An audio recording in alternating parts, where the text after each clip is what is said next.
discusión de este tema es tan polémica como imprescindible. Creo que si estamos hablando exactamente del aborto, nuestro eje central debe ser la mujer. Esta no es una ley para el violador, esta es una ley para que las mujeres podamos decidir qué queremos hacer. Con lo cual sabemos que el aborto no es un derecho, no existe el derecho a matar en nuestro país. Porque uno no debe calificar las decisiones de las mujeres como terrible la decisión de abortar o no. Es hora de que le digas a los 7 activistas con toga que declararon inconstitucional. Hoy los invito a discutir este tema desde el punto de vista legal, constitucional y de derechos.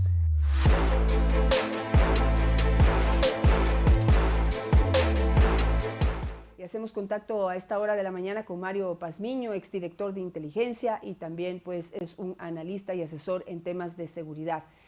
Mario, buenos días y bienvenido a nuestro programa. Muy buenos días, un cordial saludo para los televidentes y radio escucha este precioso medio de comunicación. Gracias por la invitación. Mario, quisiera empezar con usted analizando en lo que terminamos la entrevista anterior, y es si la situación actual de delincuencia que vive el país, de inseguridad que vive el país, se va a resolver a punta de reformas legales. No sé si es en las leyes en donde tenemos problemas y es allí en donde tenemos que centrarnos para resolverlos. ¿Cuál es su opinión? Janet, yo creo que las leyes en sí están ya establecidas. De pronto tendrá que hacerse una que otra modificación pequeña, pero el punto no está en ese sentido. No estamos atacando el problema central, la estructura del problema. El problema se llama crimen organizado transnacional y ese problema, a su vez, se ramifica en la contaminación de otros estamentos, el estamento gubernamental, el estamento de seguridad y el estamento jurídico. Esa situación, pues, le ha dado una imagen deplorable a nuestro país. Al momento es considerado como un santuario del crimen organizado transnacional. Entonces, los ecuatorianos cada día nos despertamos con un sinnúmero de sobresaltos con relación a los niveles de violencia. En Guayaquil, una masacre en un parque, creo que se llama La Piedrita. En otro sector, en Esmeraldas, en la gasolinera, acribillan a una persona con cerca de 80 tiros de fusil, de ametralladora, de pistola y un sinnúmero de cosas más. ¿Eso implica que hay que cambiar las leyes? De pronto habrá que hacer alguna que otra reforma, pero no estamos, a mi criterio, tomando las acciones político-estratégicas, y quiero recalcar en esto, político-estratégicas, para poder solucionar verdaderamente esos problemas estructurales. Si el Estado como tal no tiene políticas públicas claramente definidas, tampoco están entrelazadas con las políticas sectoriales. Peor aún, existen planes de seguridad integral del Estado que articulen todas estas instituciones para poder solucionar o atacar o enfrentar, como quieran ustedes llamarlo, las diferentes amenazas transnacionales o nacionales, pues tenemos un problema sumamente serio. Por eso es que nuestro país ha sido considerado como un santuario del crimen organizado transnacional. Mario, pero ¿qué es lo que quiere decir y digamos, para poder entender la importancia de tener una política de Estado?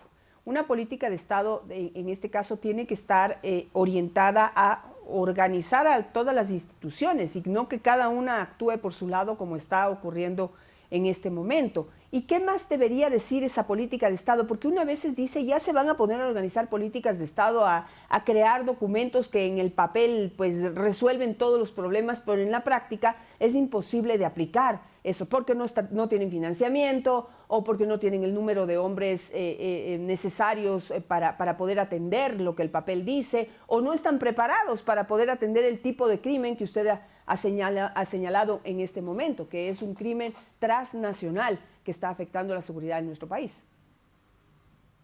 Las políticas públicas, Janet, nacen básicamente de, como usted bien conoce, en el Plan de Desarrollo Nacional, el plan que el gobierno quiere implementar para solucionar los problemas del Estado.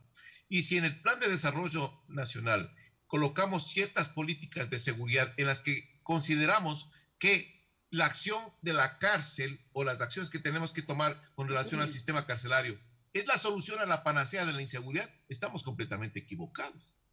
No hay acciones concretas, no hay una visión clara. Por ejemplo, ¿hablamos sobre prevención? No hablamos sobre prevención. Hablamos sobre las acciones que se tienen que tomar para mejorar los sistemas inadecuados de seguridad ciudadana.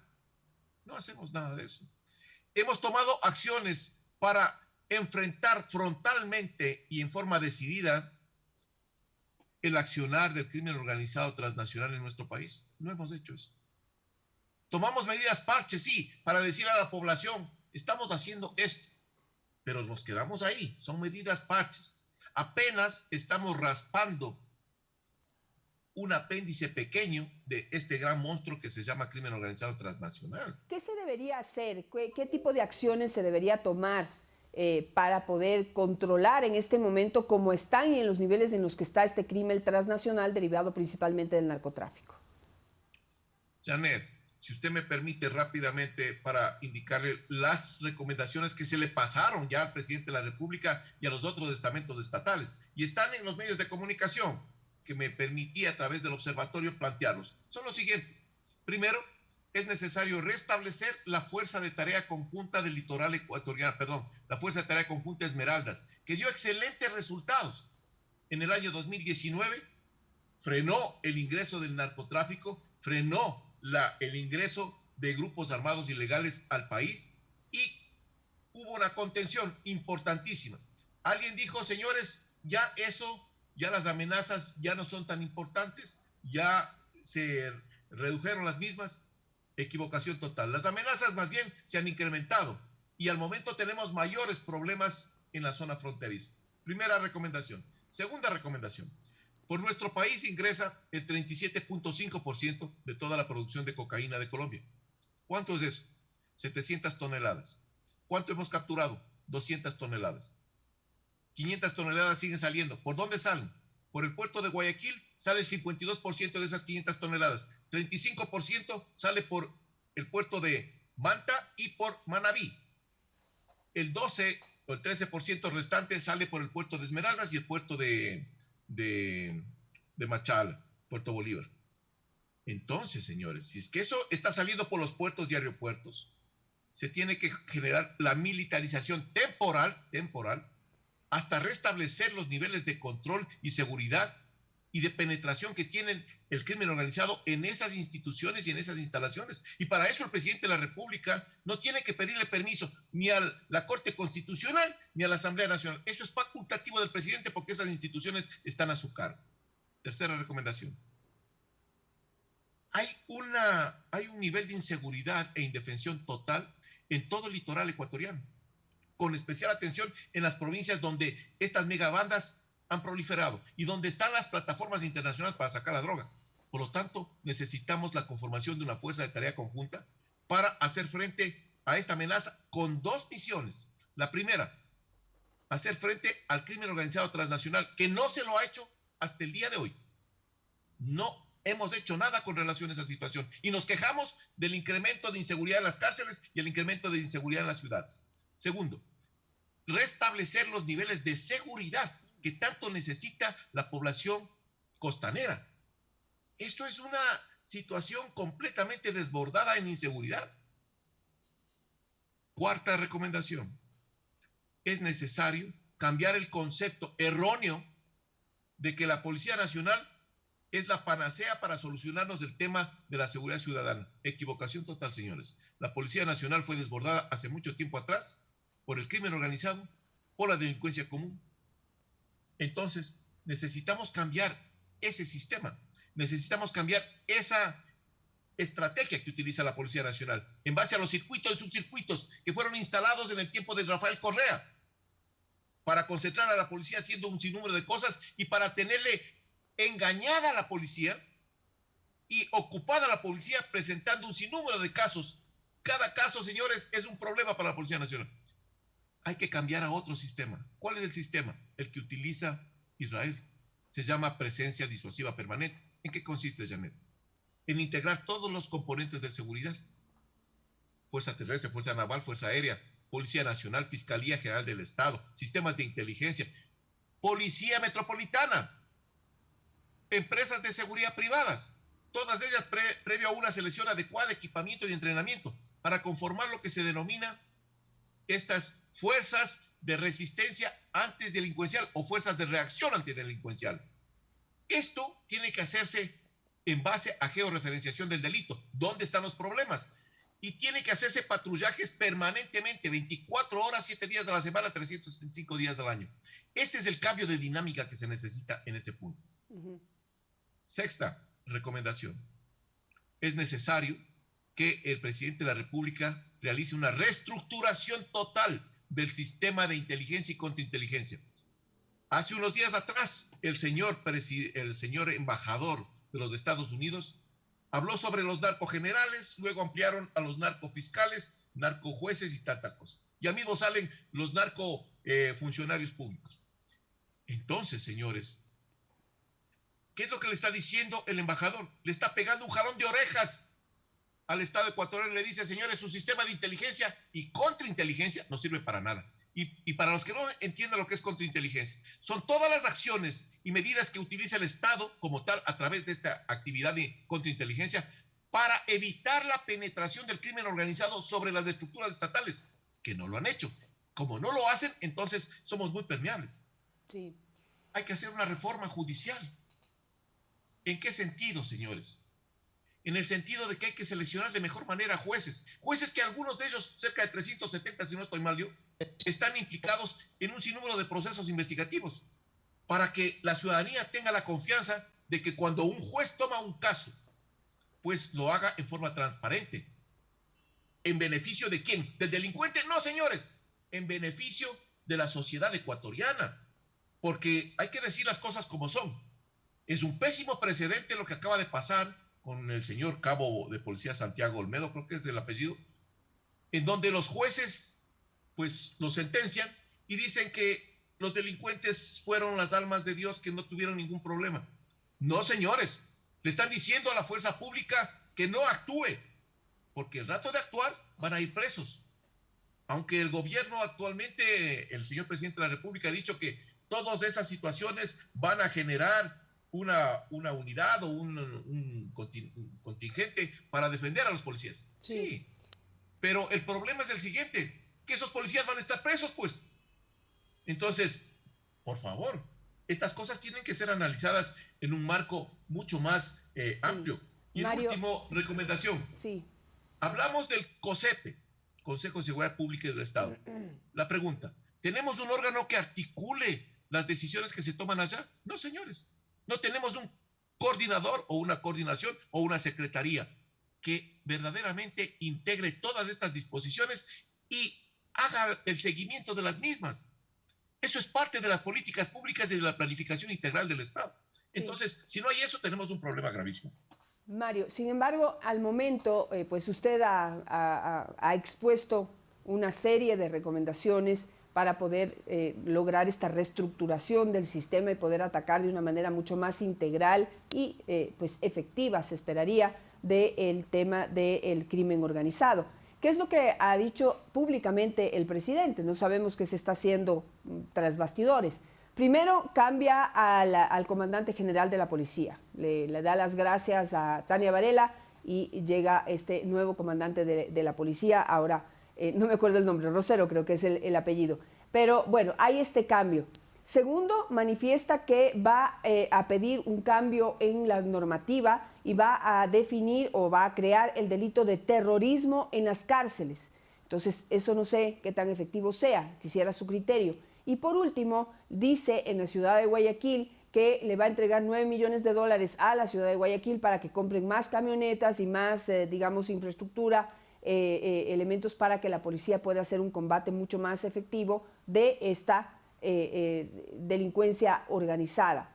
Solo un detalle, estuvo aquí el otro día Jorge Rodríguez y dijo que le entregó a la policía $20 millones en el último año para que pueda ejercer justamente este combate a la delincuencia. Sin embargo, el número de delitos y de casos de sicariato crece cada día, dando esta sensación de total inseguridad en la ciudad de Guayaquil, que pasa de la percepción a ser una realidad palpable y cercana.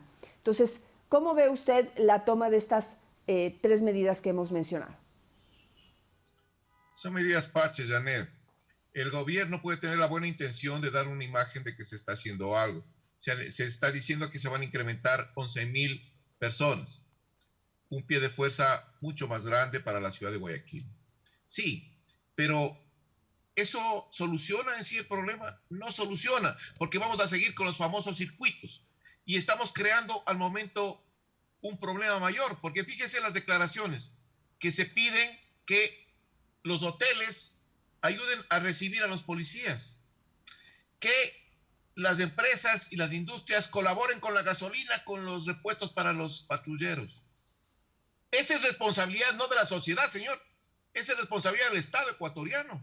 El Estado es el que tiene que responder por todas esas cosas y darle a una institución que tiene la misión de precautelar la seguridad de todos los ciudadanos, darle los recursos, porque no puede ser que tengamos una institución que ande mendigando favores. 9 millones dicen que van a utilizar. Espero que los 9 millones, señores, se utilicen en cosas concretas, como cuáles. En Guayaquil, por ejemplo, cerca del 75% del parque automotor de la Policía Nacional está parado.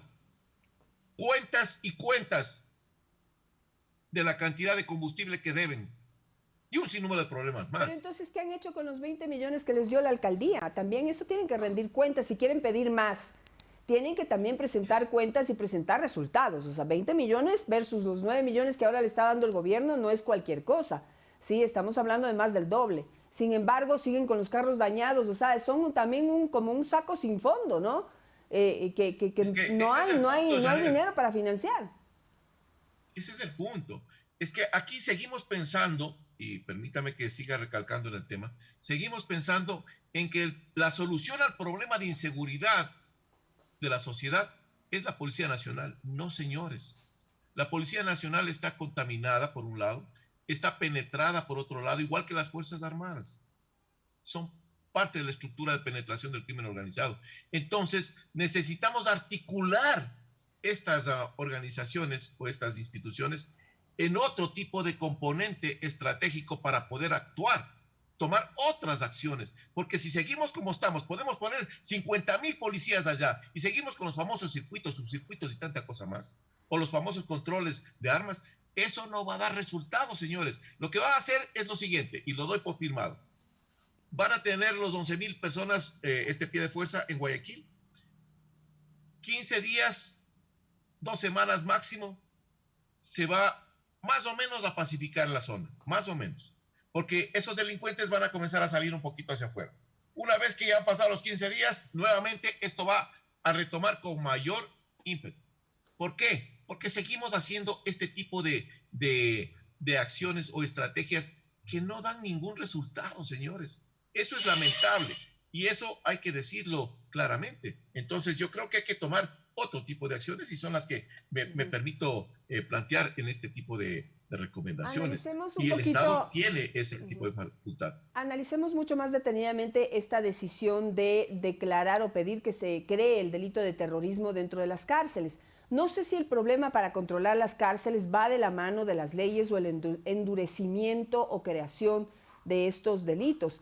Toda vez que, por ejemplo, recuerdo cuando se produjeron las matanzas, lo primero que dijeron es que hay que sacar a los cabecillas de ahí, separarlos, ponerlos en distintas cárceles para evitar que estén en contacto y que sigan organizándose de la manera en que se están organizando. Sin embargo, desde la cárcel amenazaron y dijeron que donde que les toquen y les manden a otra parte, entonces producen una nueva matanza en otra cárcel o ahí mismo donde están. Es decir, dejaron como maniatadas a las autoridades para poder aplicar la lógica que va de la mano de la seguridad, de las estrategias de seguridad. Entonces no sé si diciéndoles a los delincuentes que ahora ya no van a ser procesados por homicidio, sino porque son terroristas, ayude a controlar el tema de las cárceles. Janet, nuevamente, medidas parches, medidas desesperadas, medidas que se generan sin ningún análisis profundo. El problema aquí radica en lo siguiente, que tenemos en el sistema carcelario 2 elementos gravísimos. El primero se llama corrupción, en donde están inmersos todas las personas que trabajan en el sistema carcelario. Guías, administradores, PPLs y un sinnúmero de de otras instituciones. Y el otro problema grave es que este tipo de estructuras ha generado un sinnúmero de megabandas al interior. ¿Y quién administra, quién controla, quién dirige los centros carcelarios? ¿El Estado, el SNAI? No, señores, están equivocados. Dirigen las megabandas, pues. Entonces, si a ellos les vienen a decir, ¿saben qué? Les vamos a poner una comisión de pacificación para que conversen, dialoguen. Después vemos que esa comisión de pacificación está comenzando a patalear un poco porque no hay situaciones concretas. Entonces les planteamos, no, vamos a tomar las acciones mucho más radicales, vamos a declararles terroristas. ¿Okay?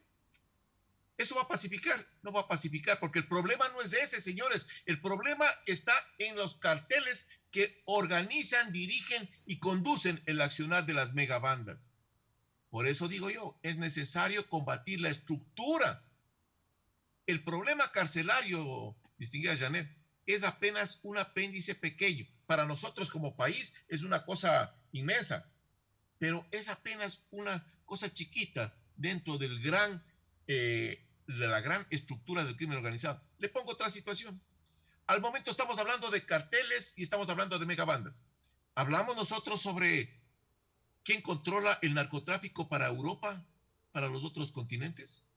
Hablamos de las mafias que están enquistadas en territorio ecuatoriano, como la Andrangheta, la Triada China, la Brava rusa, la de los Balcanes.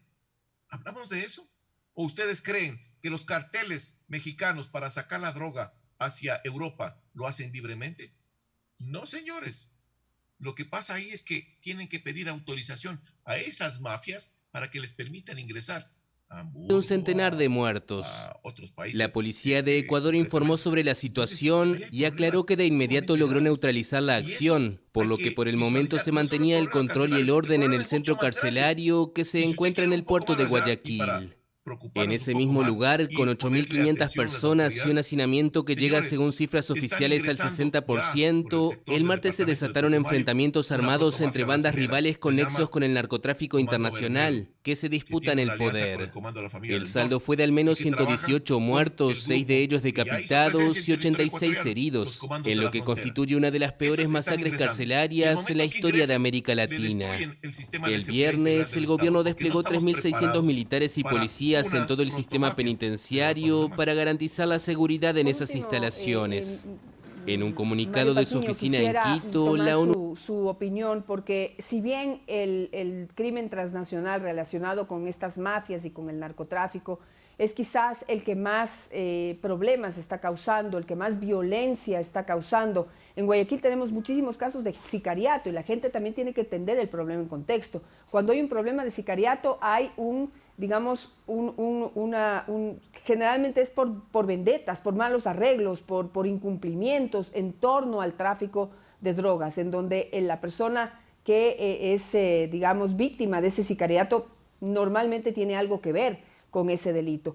Pero mi pregunta ahora es también si no debemos dejar de lado dentro de esta planificación y esta organización al crimen común, que es el que nos afecta también a los ciudadanos y que tiene otros orígenes, que tiene origen en la falta de empleo, en la crisis social, en la crisis de violencia intrafamiliar, en la falta de oportunidades, es decir, en otras causas mucho más profundamente sociales.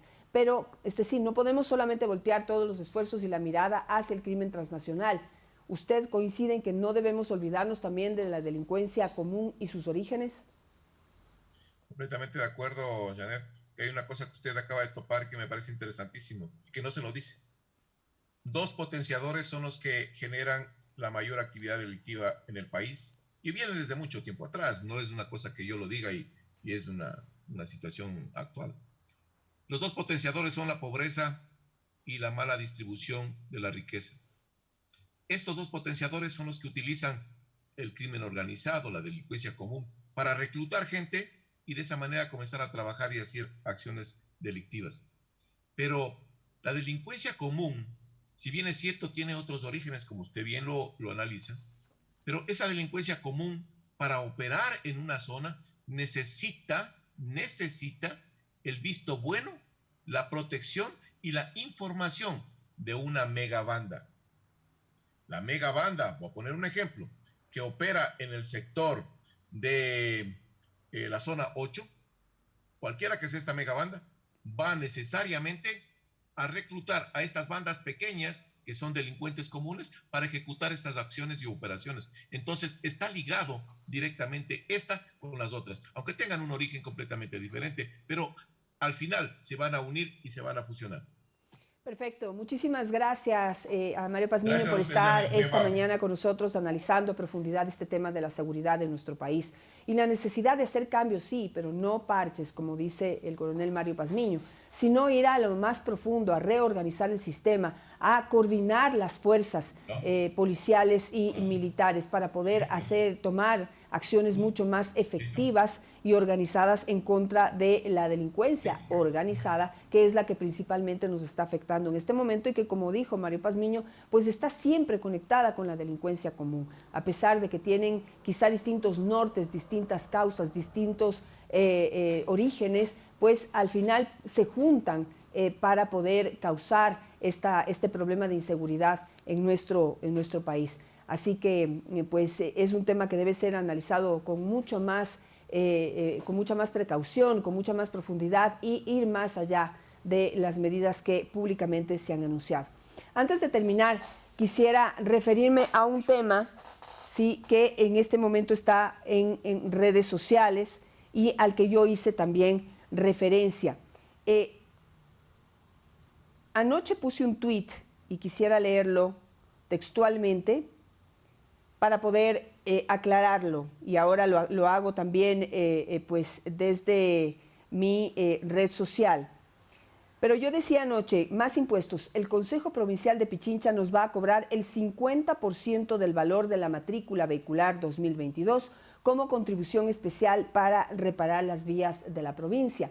Y esta apreciación pues es fruto de una mala interpretación, desde mi punto de vista, una pésima redacción por parte de la resolución del Consejo Provincial de Pichincha de octubre del 2021, que dice textualmente: considerando que la base del valor de la matriculación vehicular es la tasa anual de matriculación, la contribución especial para el mejoramiento y mantenimiento del sistema vial se determina, y solo cito un caso,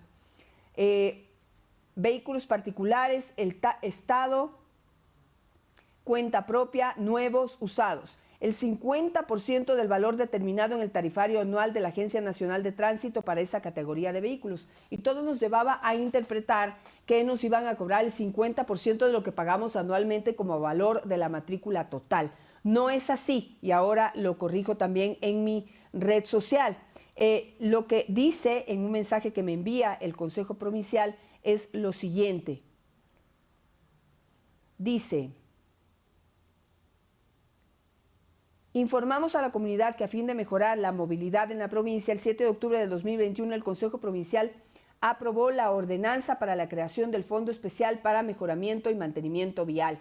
Este fondo especial está calculado en base a una tasa que cobra la Agencia Nacional de Tránsito. El 50% de esa tasa tendremos que pagar como contribución y se reduce a lo siguiente: $20,50 para vehículos públicos o comerciales, $18 para vehículos particulares y $9,30 para motos. Esa es la información oficial, que lamentablemente la confusión, no mía y de muchos ciudadanos, está en torno a la redacción que tiene la resolución y que pues se presta para estas confusiones. La información está corregida, ahora lo hago en mi red social y vale la pena analizar, porque si están pidiendo una tasa, una contribución especial, y creo que es pertinente preguntar qué han hecho con el presupuesto que anualmente se le entrega al Consejo Provincial para que cumpla con su trabajo, que es precisamente mantener, por ejemplo, las vías que están a su cargo.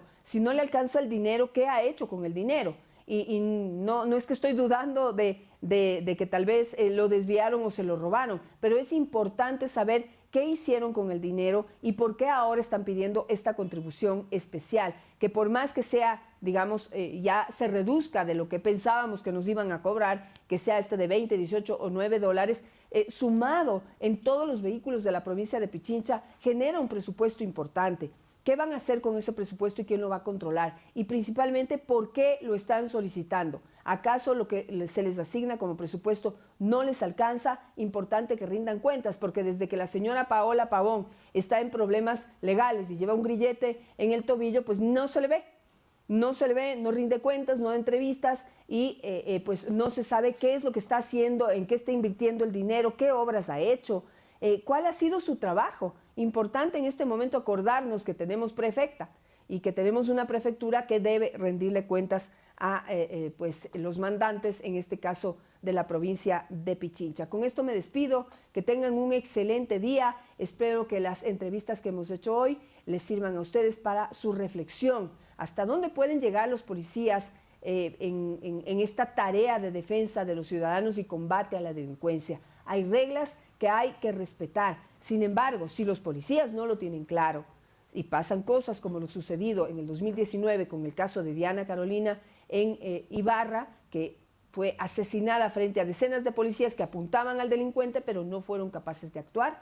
No queremos que pase eso, ni tampoco que los policías se extralimiten y pues le metan 12 balazos a un delincuente y también dejen, pues digamos, nos dejen como con el aliento tomado y sin poder respirar normalmente porque tampoco actuó correctamente. Entonces, ¿dónde está el punto medio? ¿Y qué es lo que pueden y deben hacer? ¿Qué es lo que debemos esperar de la fuerza pública el momento de que nos defiende? Lo tenemos que tener claro para saber hasta qué punto debemos y podemos contar con ellos, con la fuerza pública, con la Policía Nacional, a quienes todos respaldamos. Debemos respetar muchísimo más y debemos pues respaldar en sus acciones, pero siempre y cuando estén enmarcadas dentro de lo que dice y permite la ley. Síganos en todas nuestras redes sociales, @visionarias_s, que estaremos transmitiendo las noticias que se produzcan en el día y también un reporte de las entrevistas que hemos hecho esta mañana.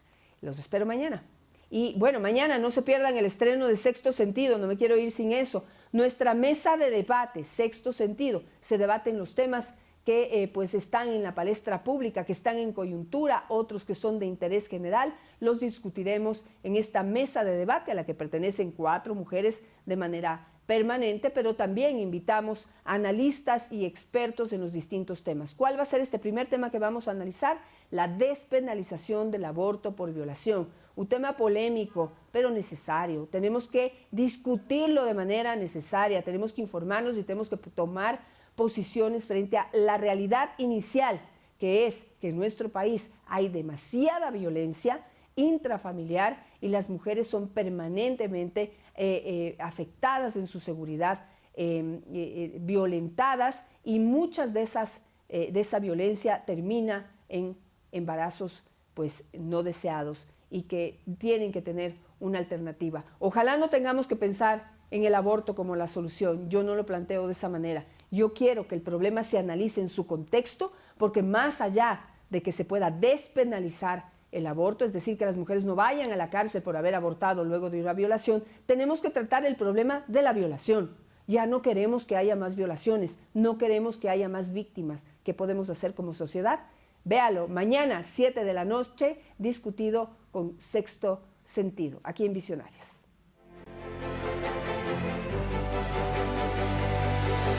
La discusión de este tema es tan polémica como imprescindible. Creo que si estamos hablando exactamente del aborto, nuestro eje central debe ser la mujer. Esta no es una ley para el violador, esta es una ley para que las mujeres podamos decidir qué queremos hacer. Con lo cual sabemos que el aborto no es un derecho, no existe el derecho a matar en nuestro país. Porque uno no debe calificar las decisiones de las mujeres como terrible la decisión de abortar o no. Es hora de que le digas a los 7 activistas con toga que declararon inconstitucional. Hoy los invito a discutir este tema desde el punto de vista legal, constitucional y de derechos.